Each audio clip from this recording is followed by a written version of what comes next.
जय हिंद मेरे प्यारे बच्चों, कैसे हैं आप लोग। आज देखिए प्रश्नावली 3.5 का जो है ये लास्ट पार्ट होगा। ठीक है, इसमें मात्र 3 ही क्वेश्चन बचा हुआ है। ये 4 था, अगला क्वेश्चन ये 5 पार्ट जो है 5 होने वाला है।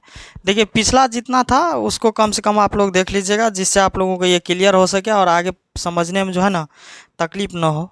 ठीक है, चलिए आप लोग स्क्रीन पर देखिए, हम बुक लेते हैं और सवाल को सोल्व समझा देते हैं। देखिए सवाल बोल रहा है, सवाल नंबर कितना होगा, 2 तक तो पढ़ा दिए थे, ये 3 होगा।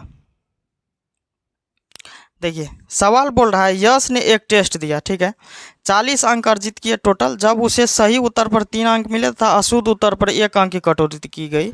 यदि उसे सही उत्तर पर 4 अंक मिलते, अशुद्ध उत्तर पर 2 अंक कटते तो 50 अर्जित कर लेता। तो टेस्ट में कितने प्रश्न थे। देखिए सही उत्तर पर 3 अंक मिलता था, यानी कि सही हो जाता था क्वेश्चन तो उस पर 3 अंक मिलता था, लेकिन यदि एक भी गलत हो गया तो उस पर 1 अंक की कटौती हो जाता था। अशुद्ध उत्तर पर 1 अंक की कटौती और सही उत्तर पर जो है 3 अंक मिलते थे।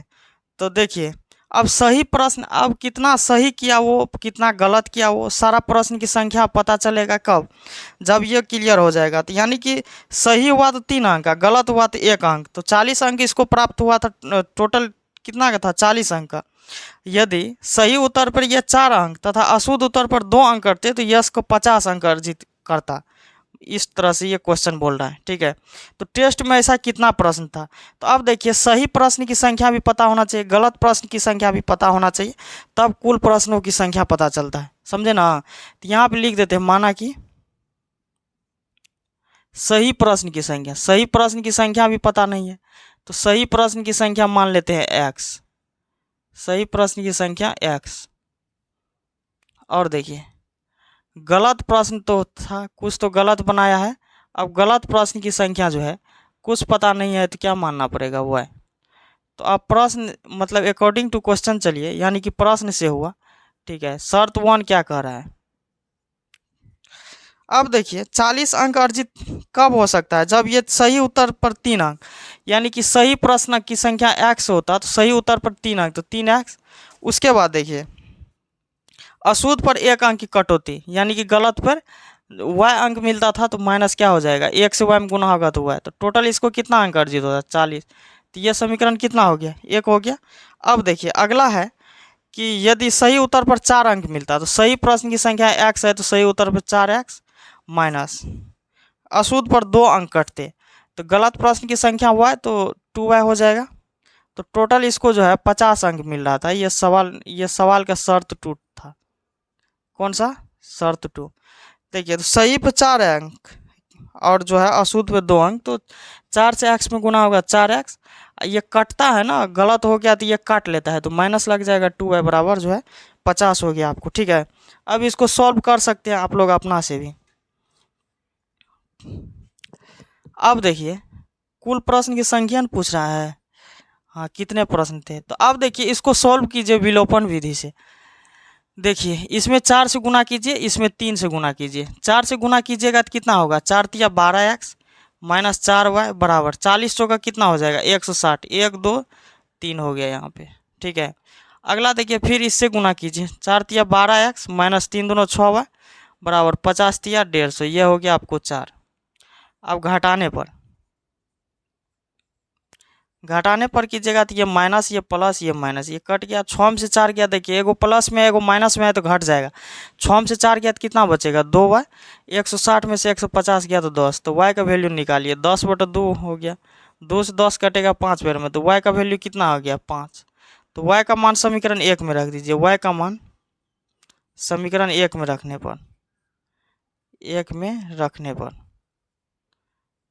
अब देखिए एक समीकरण क्या है, 3x माइनस वाई बराबर 40 है। तो y का वैल्यू यहाँ पुट कर दीजिए, 3x माइनस वाई बराबर जो है 40 है। तो 3x बराबर क्या हो जाएगा, ये माइनस में है 5 तो उस साइड जाएगा तो कौन चीज़ में होगा, प्लस में, तो कितना हो गया 45। अब x बराबर 45/3 हो जाएगा, यहाँ पे कट जाएगा तो कितना हो जाएगा 15। x का वैल्यू कितना हो गया 15। अब देखिए यहाँ पे बोल रहा है सही प्रश्न की संख्या, तो सही प्रश्न की संख्या कितना है, तो यहाँ लिख दीजिए सही प्रश्न की संख्या, सही प्रश्न की संख्या। तो अब x माना गया है तो x का वैल्यू कितना हो गया 15। अब देखिए गलत प्रश्न की संख्या पूछ रहा है, तो गलत का भी बताइए। y का वैल्यू कितना आया है 5, तो यहाँ पे क्या हो जाएगा 5। अब कुल प्रश्न का संख्या पूछ रहा है, कुल प्रश्न की संख्या, तो कुल कितना हो जाएगा 15 को सही प्रश्न है, 5 को मतलब उसका गलत किया हुआ है। मतलब वो जो लड़का एग्जाम दिया, नामों हमको भूल गया, क्या नाम था, यश। यश जो प्रश्न मतलब यश जो परीक्षा दिया, तो सही प्रश्न यानी कि जो परीक्षा दिया तो उसमें 15 को उसको सही आया, गलत प्रश्न जो था उसका आंसर दिया हुआ वो 5 को का गलत आंसर दिया था। ठीक है, तो इस हिसाब से टोटल प्रश्नों की संख्या क्या हो कितना हो जाता है 20। यानी कि 15 को वो सही जवाब दिया, 5 को जो है गलत उत्तर दिया है। ठीक है, तो 5 को गलत प्रश्न का मतलब प्रश्न था उसमें 5 को ये गलत किया था, तो गलत प्रश्न इसके हिसाब से 5 को था, और सही प्रश्न क्या था टोटल 15 को। यानी कि 15 को ये जो है सही सही बनाया, 5 को जो है ये गलत बनाया था, टोटल प्रश्न की संख्या 15 5 20 हो गया। ठीक है, तो आप लोग ले लीजिए इसका स्क्रीनशॉट। चलिए अब नेक्स्ट 4 क्या कर रहा है। एक राजमार्ग दो स्थान ए और बी 100 किलोमीटर की दूरी पर है। एक कार ए से तथा दूसरी कार बी से एक ही समय चलना प्रारंभ करता है। यदि एक कार भिन्न भिन्न चालों से एक ही दिशा में चलता है, ठीक है, भिन्न चालों से एक ही दिशा में चलती है, तो ये 5 घंटा पश्चात मिलता है। तो दोनों कार की चाल ज्ञात करें। ये कार की चाल ज्ञात करने के लिए बोल रहा है, 2 गो कार है। ठीक है, तो 2 गो कार है, तो दोनों कार को ए बी मान लीजिए, ए बी तो दिया ही है, एक्स वाई मान लीजिए।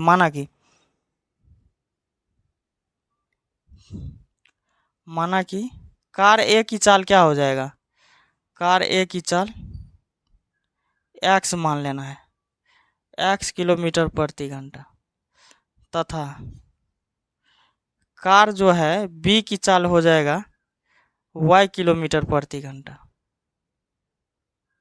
ठीक है, तो अब देखिए ये टोटल दूरी तय किया है 100 किलोमीटर। तो अकॉर्डिंग टू क्वेश्चन चलिए शर्त 1, टोटल दूरी 100 किलोमीटर की दूरी पर है, कार ए तथा बी से एक ही समय चलना प्रारंभ किया। तो टोटल ये दूरी तय किया है 100 किलोमीटर। ठीक है, तो टोटल मान लीजिए एक्स प्लस वाई बराबर कितना हो गया 100। ये समीकरण आपको 1 हो गया। अब बोल रहा है कि ये कार भिन्न भिन्न चालों से एक ही दिशा में तो 5 घंटा पश्चात मिलती है। तो देखिए चाल दिया है, समय भी 5 घंटा दे दिया है, दूरी बराबर चाल गुना समय हो जाएगा, तो 5x हो जाएगा, इसका भी कितना हो जाएगा 5y हो जाएगा। ठीक है, 5y हो जाएगा। टोटल कितना है दूरी, 100 किलोमीटर की दूरी तय करता है। चलिए अब इस 5 को निकाल लीजिए, x माइनस वाई बराबर 100 हो जाएगा। 5 से 100 कटेगा 20 बार में, तो x माइनस वाई बराबर क्या हो जाएगा 20 हो जाएगा। ये समीकरण जो है 2 हो जाएगा।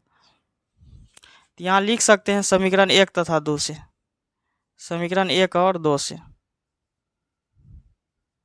x प्लस जो है y बराबर कितना है 100, समीकरण 1, x माइनस वाई बराबर जो है 20 हो जाएगा। ये समीकरण 2 है। तो चलिए यहाँ पर लिख दीजिए घटाने पर, माइनस प्लस माइनस ये कट गया, कितना हो जाएगा 2y बराबर 100 में से 20 घटेगा 80 बचेगा। तो y बराबर क्या हो जाएगा 80/2, कट करके 40, y का वैल्यू आपको आ गया 40। तो y का मान समीकरण 1 में रखिए, y का मान समीकरण 1 में रखने पर एक समीकरण यहाँ पर देखिए क्या है, x प्लस वाई बराबर जो है 100 है, तो x प्लस वाई का वैल्यू यहाँ भरिए 40 बराबर 100, x निकालिए, तो 100 में से 40 घट जाएगा, तो x का वैल्यू कितना आ गया 60। तो यहाँ भी लिख दीजिए कार ए की चाल कितना हो जाएगा, कार ए की चाल x माने हैं, तो x कितना है 60 किलोमीटर प्रति घंटा। कार बी की चाल कितना है, y माने हैं, तो y कितना है 40 किलोमीटर प्रति घंटा। चलिए ये कार ए की चाल हो गया 60, कार बी की चाल हो गया 40 किलोमीटर प्रति घंटा। चलिए इसका स्क्रीनशॉट ले लीजिए। नंबर बोल रहा है एक आयत का क्षेत्रफल 9 वर्ग इकाई कम हो जाता है, इसकी लंबाई 5 इकाई कम कर दी जाती है और चौड़ाई 3 इकाई बढ़ा दी जाती है। यदि हम लंबाई को 3 इकाई और चौड़ाई को 2 इकाई बढ़ा दे तो क्षेत्रफल इतना हो जाता है आयत की विमाएँ। यानी कि इसमें जो है विमाएँ मतलब लंबाई चौड़ाई इसका क्या है, तो यहाँ पर लिख दीजिए कितना नंबर है 5 नंबर, लिख दीजिए माना कि आयत की लंबाई x मान लीजिए, तथा चौड़ाई जो है मान लीजिए वो है अकॉर्डिंग टू क्वेश्चन शर्त 1 क्या बोल रहा है, आयत का क्षेत्रफल 9 वर्ग इकाई कम की जाती है। तो क्षेत्रफल इकाई में मान लीजिएगा, ये क्षेत्रफल निकालिएगा तो लंबाई गुना चौड़ाई एक्स वाई 9 कम हो गया ना, कम हो गया बराबर लंबाई 5 कम कर दी जाए तो एक्स माइनस 5, चौड़ाई 3 बढ़ा दी जाए तो वाई प्लस 3। देखिए तो एक्स वाई माइनस क्या हो जाएगा 9, इसको जब गुना कीजिएगा तो वाई से गुना कीजिए तो एक्स वाई माइनस 5 वाई, फिर 3 से कीजिए 3x माइनस का 15, ये प्लस में है ये माइनस में है कट जाएगा, इसको इस साइड ला लीजिए -3x प्लस 5y बराबर -15 प्लस 9, ये घटा दीजिएगा तो -6, इसीलिए -3x प्लस 5y बराबर जो है -6, ये समीकरण पहला आया है। ठीक है, चलिए अगला क्या है शर्त 2 में चलिए।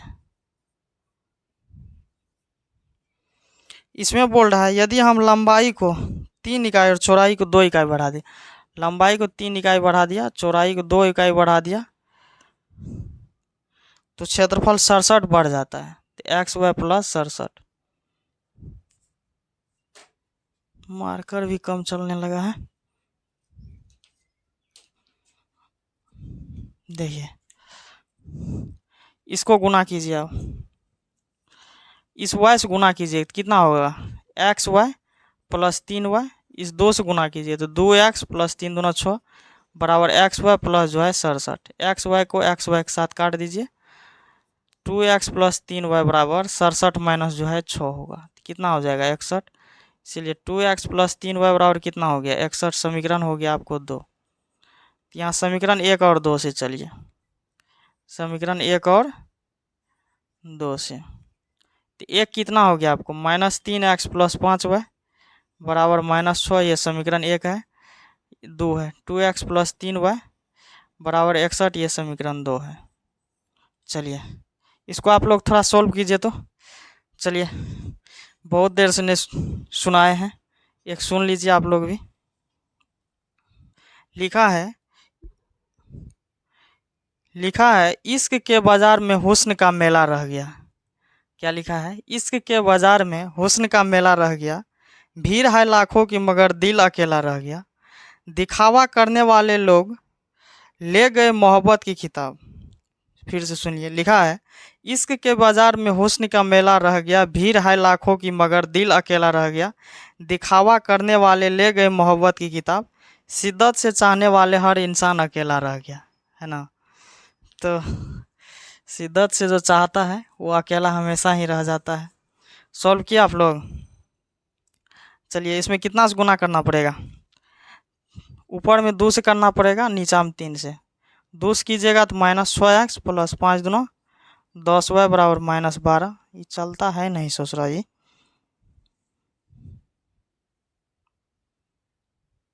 3 दूना इसको गुना कीजिए, 3 दूना 6x प्लस 9y बराबर 1 तिया 3 6 3 18, इसको जोड़ने पर